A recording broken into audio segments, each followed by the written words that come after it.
Setiap orang yang hidup ini mempunyai harapan. Tetapi harapan kalau tidak disertai dengan usaha, itu namanya angan-angan. Itu namanya hayalan. Dikatakan oleh Imam Athaillah As-Sakandari, dan beliau ar-raja ma qoronahu amalun wa illa fahuwa ummiyah. Ar-raja yang namanya harapan yang akan menjadi kenyataan, itu harus disertai dengan usaha. Harus disertai dengan usaha. Orang punya harapan setinggi langit silahkan, tapi harus disertai dengan usaha. Kalau harapan kok nggak disertai dengan usaha, itu namanya angan-angan, namanya hayal-hayal. Karena itu, kalau kita pengen harapan kita menjadi kenyataan, kita punya cita-cita, kita punya keinginan, maka harus disertai dengan usaha yang tinggi. Bahkan dikatakan oleh Sayyidina Luqmanul Hakim. Sayyidina Luqmanul Hakim itu dikatakan dia pernah berguru kepada 1000 nabi, punya murid 1000 nabi. Kira-kira orang hebat apa bukan? Pernah berguru kepada 1000 nabi, punya murid 1000 nabi. Orang hebat. Saking hebatnya sampai namanya diabadikan oleh Allah di dalam judul surah Al-Quran. Ada surah namanya surah Luqman. Sayyidina Luqmanul Hakim, beliau berpesan kepada putranya, wahai anakku, bekerjalah dengan cara yang halal. Karena orang yang bekerja dengan cara yang halal tidak mungkin jatuh miskin selama dia tidak mempunyai 3 penyakit. Kecuali kalau punya 3 penyakit ini bangkrut, usahanya hancur. Kata Sayyidina Luqman, wahai anakku, ini bapak-bapak nasihatkan sama anak kita. Ini nasihatnya Luqman Al-Hakim. Wahai anakku, bekerjalah dengan cara yang halal.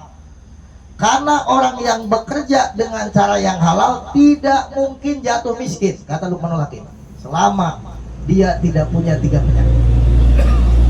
Penyakit yang pertama adalah lemah iman. Orang ini usaha, imannya lemah, hancur. Lemah iman, akhirnya duit pas-pasan, kegoda judi slot. Ya.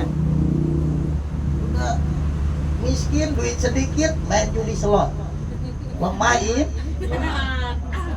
Lemah iman, kegoda perempuan, iya kan? Lemah iman, lemah iman banyak. Kalau saya contohkan bisa sampai pagi di pengajian. Karena itu kita harus berusaha menguatkan keimanan, ini paling penting. Karena kalau misalkan orang penampilannya Islami, ibadahnya rajin ke masjid, tapi imannya lemah, itu bisa jadi munafik nih. Itu orang munafik. Orang munafik itu sholat, orang munafik itu zikir. Wa idza qamu ila sholah qamu kusala. Orang munafik itu di Al-Quran katakan, kalau dia mau menegakkan sholat malas-malesan. Dengar azan aja udah, ya Allah udah azan lagi, saya gak terima kalau azan. Munafik begitu. Wala yadkuruna allaha illa qalila. Dia zikir juga orang munafik, tapi zikirnya nggak mau lama-lama. Orang munafik gitu, pengennya zikirnya sebentar, berkatnya gede. Kalau bisa dibagi amplop juga. Ya hati loh. Karena itu zikir lama dikit gerutu. Wah Pak Ustadz begini begitu loh.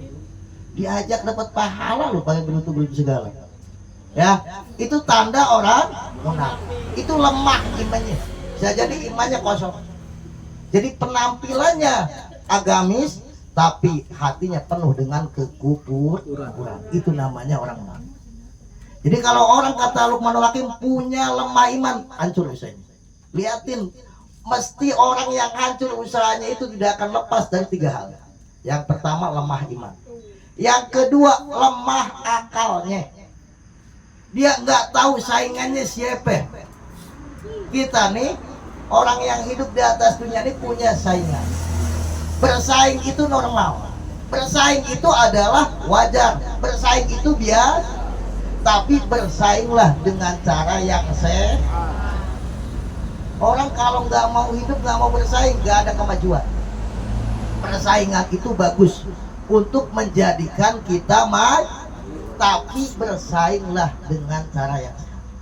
Nah, orang yang akalnya kuat, dia tahu, oh dia saingannya begitu, maka saya harus begini, ya kan? Oh dia majunya karena itu, maka saya harus begini, bakal maju.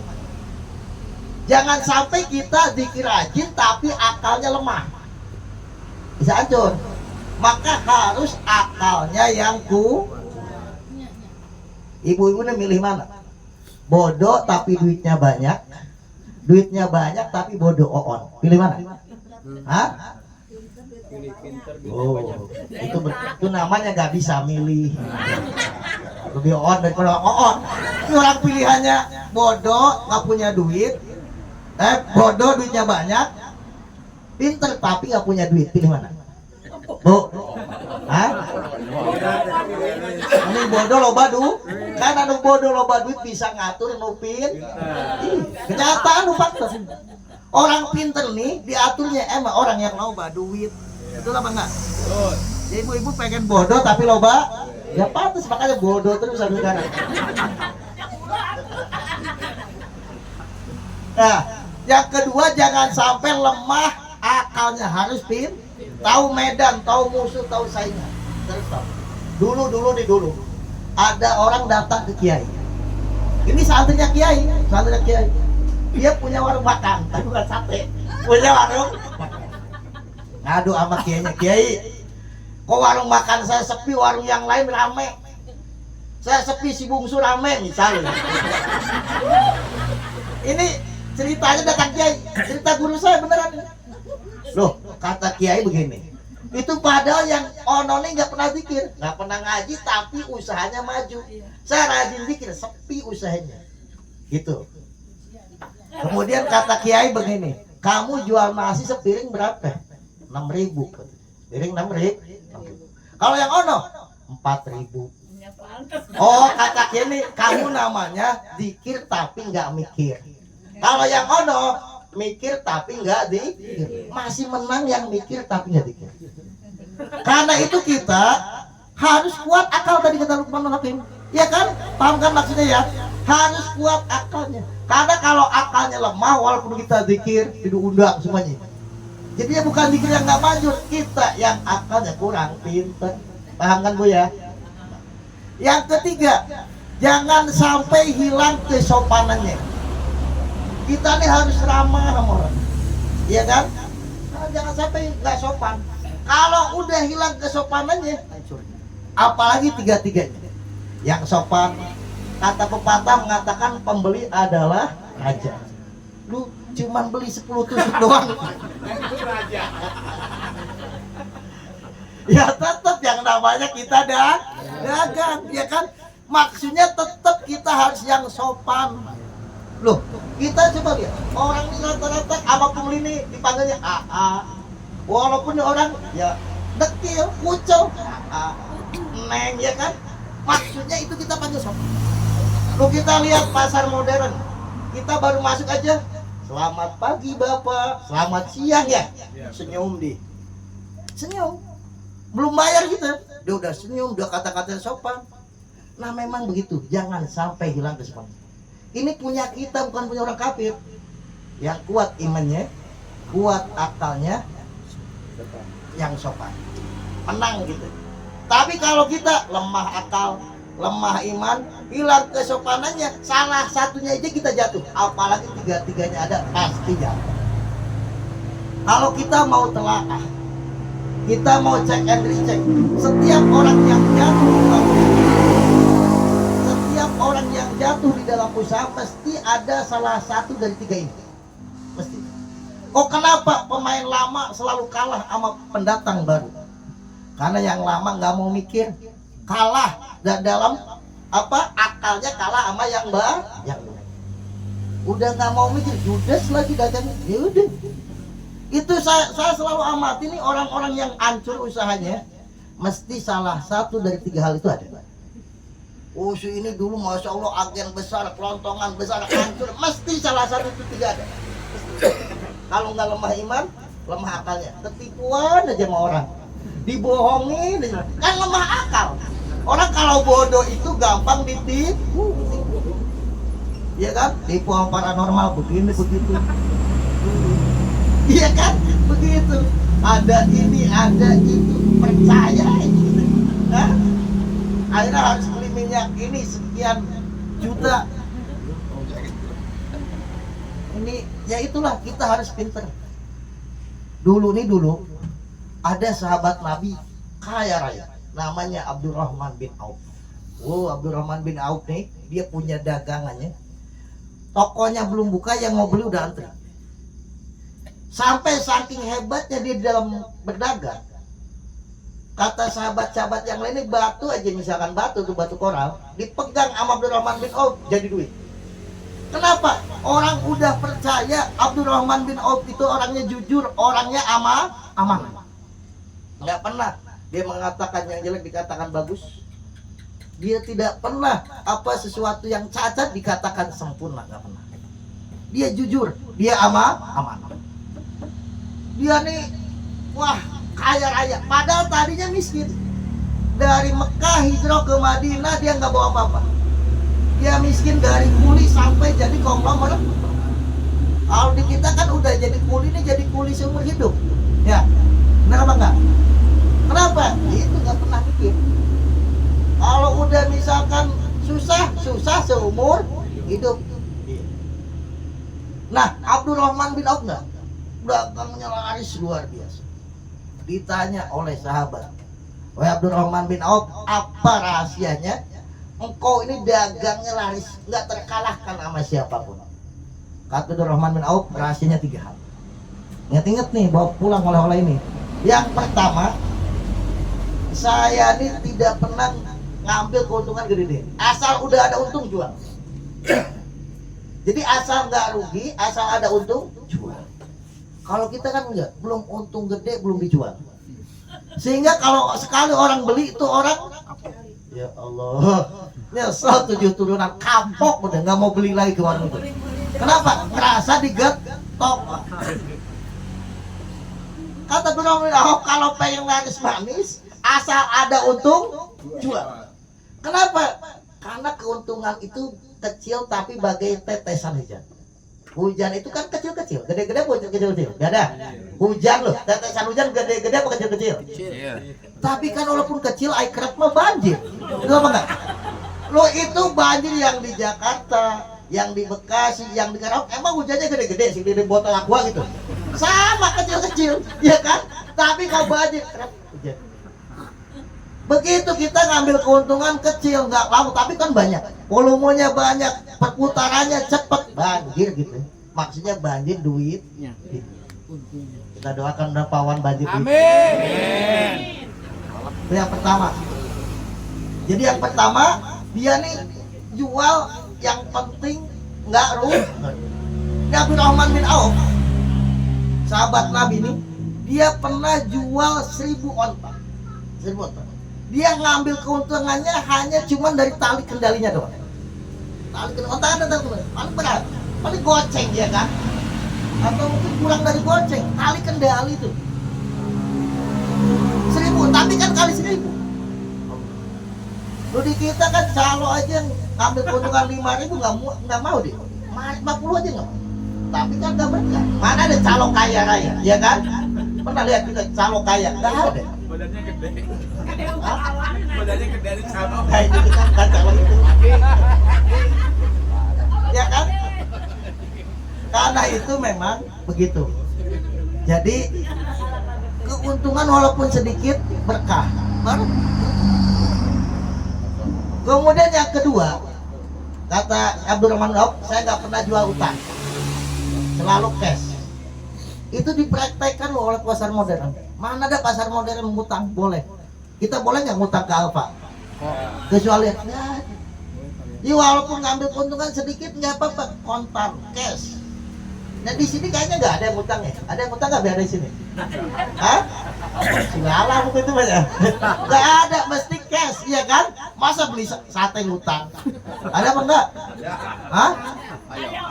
Paling keluarga biada mungkin ngutang. Hah? Ya apa ya? Iya. Mesti cash, masa orang datang ke sini jauh-jauh ngutang ya? Kita jangan, kan orang kita ini begini, diutang untungnya gede, kontan untungnya kecil, pilih mana Bu? Hah? Bu, pilih mana? Diutang untungnya gede, berlipat-lipat-lipat, kontan untungnya kecil, pilih mana? Hah? Kontan. Kamu belum tentu dibayar. Enggak, biasanya bangsa kita ini beli diutangin. Kenapa? Utangnya gede, nggak taunya nggak bayar. Bangsa kita gitu. Nah makanya gitu. Yang penting cepat, yang penting cash, ya kan? Utang itu resikonya gede. Yang ketiga, ini udah lapar semuanya nih. Yang ketiga, kata Abdurrahman bin Auf, kalau menjual binatang itu dipercepat penjualannya. Kenapa? Resikonya gede. Menjual barang hidup itu resikonya gede. Belum makannya, belum resiko kematiannya, belum ini. Jadi yang penting udah ada untung, jual. Nah kata beliau, itulah 3 hal itu. Coba aja kita pun kalau berani begitu, mempraktekkan begitu. Ingat, yang namanya harapan itu harus disertai dengan usaha. Mesti bakal.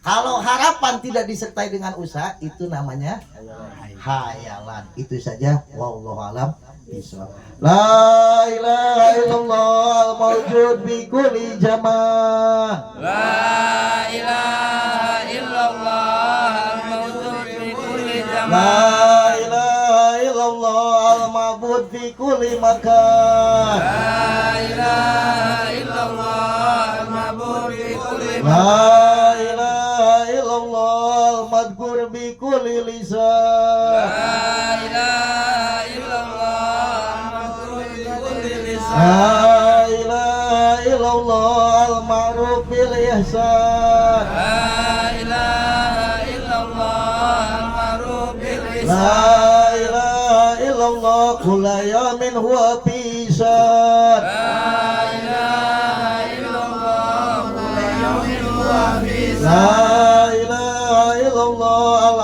al-aman min jawalil iman. La ilaha illallah al-aman min jawalil Wa min iman. fitnati syaitan. Ya qadimal ihsan.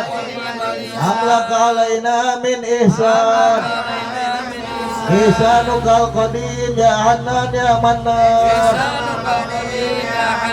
Ya Rahim ya Rahman. Ya Ghafur ya Ghaffar.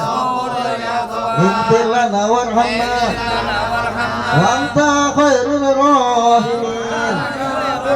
Wa sallallahu ala sayyidina Muhammadin wa ala alihi wa sahbihi wa sallam. Ya Rabbana karamna bi annana karamna